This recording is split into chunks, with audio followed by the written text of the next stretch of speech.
Even the common people could also bear the expenses. All right.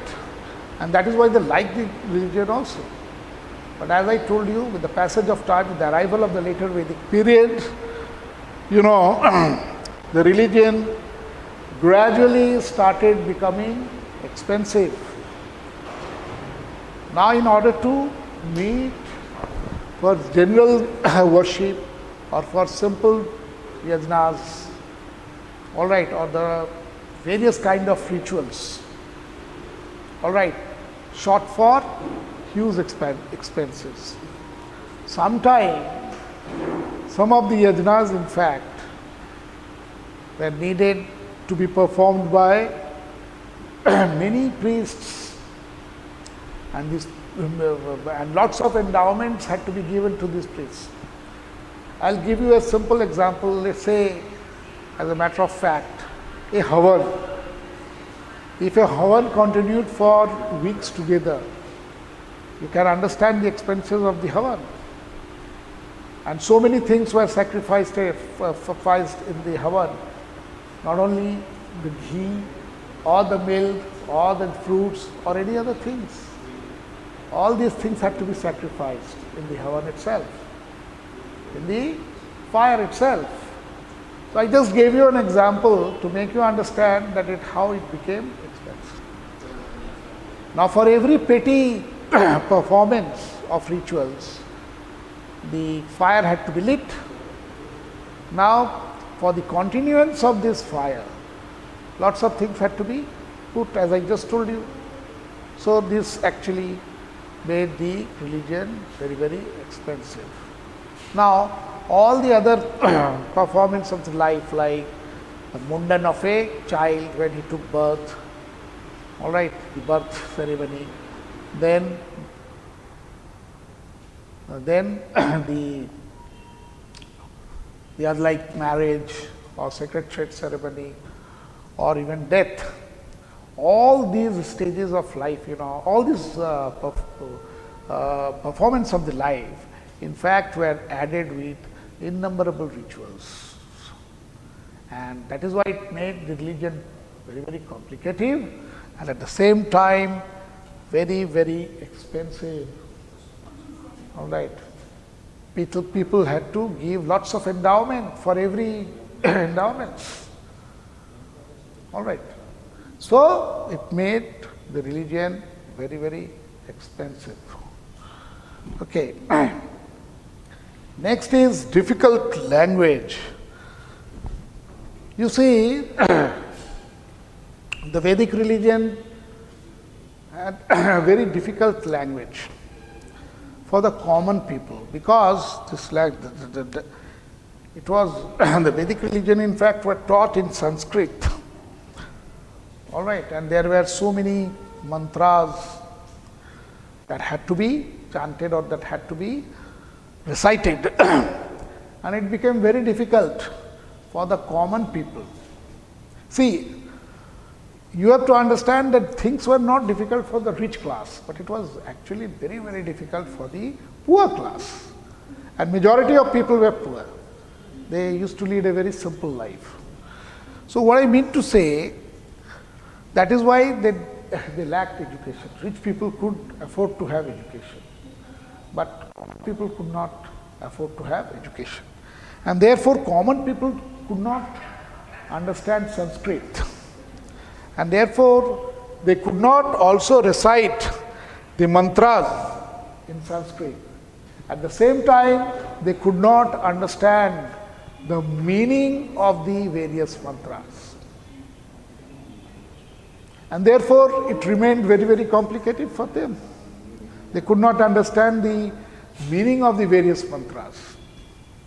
And therefore, they were looking for a religion which taught them in common language, in simple language, so that they could understand their language and the language of the religion. Jainism and Buddhism did the same. They taught the language in the local languages, vernacular languages, and therefore the people were attracted towards these these two new religion, contemporary religion in the 6th century BC.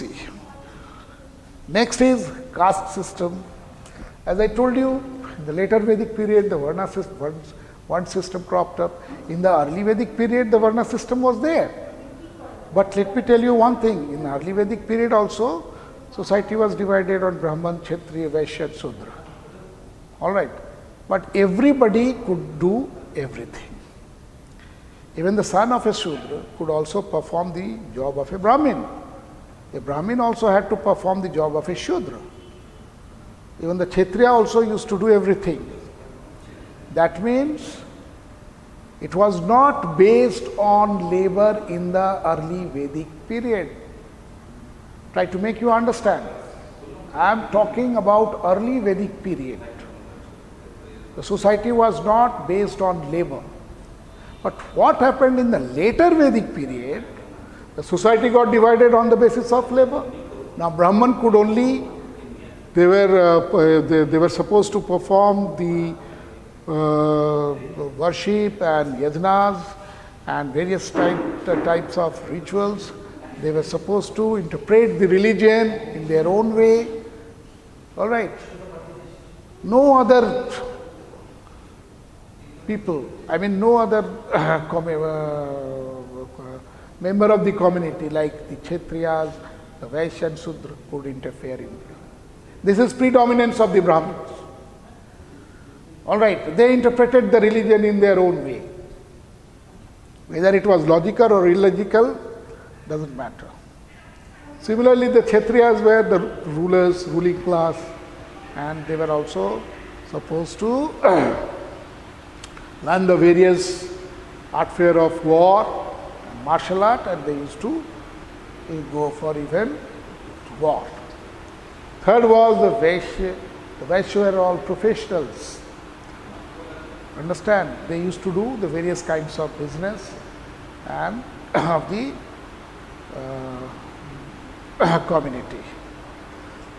The worst condition was the Shudra. Because the Shudra used to have, Shudra had to perform all the menial jobs of the society. They were like scavengers. They used to sweep the toilets and the drains and all that. They had to wash the toilets and the drains. They had to burn the dead bodies and all that. They used to skin the various animals. All right.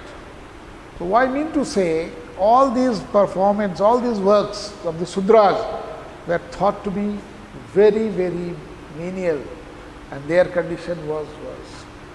Now the first two class, that is Brahman and Kshatriya, were the privileged class, they were the upper caste, and Vaishya and Shudra, particularly Shudra, were known as the lower caste. And thereafter cropped up the hatred. All right. Now people, the upper caste people, maintained social distancing. The condition of the lower caste went to the extent that they were not supposed to enter into a temple. They were not supposed to go and mix with the upper class. They were not supposed to draw water from the wells of the upper caste. All right. And they were absolutely confined to a particular region. So their conditions went on deteriorating a great extent. The condition was really worse. So what happened? That this caste system became one of the most important cause for the arrival of, for the popularity of Jainism and Buddhism. All right, because Jainism and Buddhism, both this new sectarian society, these two reform society, reformatory sect of the society, did not have any kind of caste system. All were treated alike, and all could do or perform all the jobs of the society. All right. Next is the efforts of the intellectuals. Now the intellectual class, you see,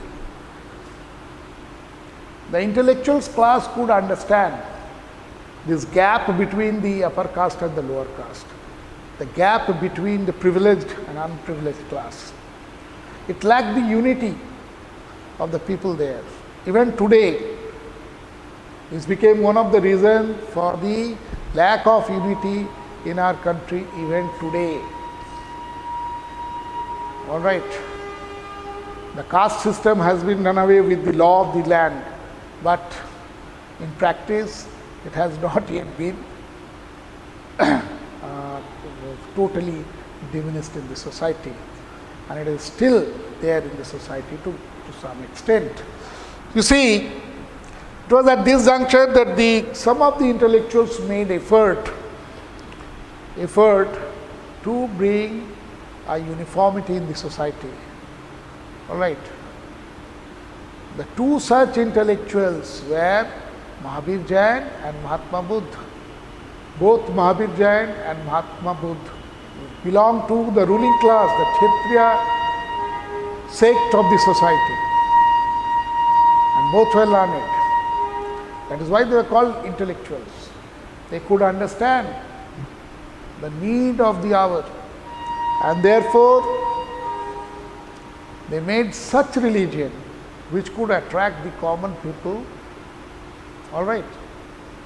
Now what had happened? The contribution of these intellectuals, so many like them, who actually tried to win over the majority sect of the society, all right, and give them a new theory for religion which will be devoid of any kind of complications, any kind of rituals or any kind of expenses, and would be easy to understand. They taught in the local languages, Buddhism in Pali and Jainism initially in Prakrit, and then with all the local languages. So what I mean to say, even their literature is written in Prakrit for Jainism and Pali for Buddhism, and therefore majority of people could read them and could understand. All right.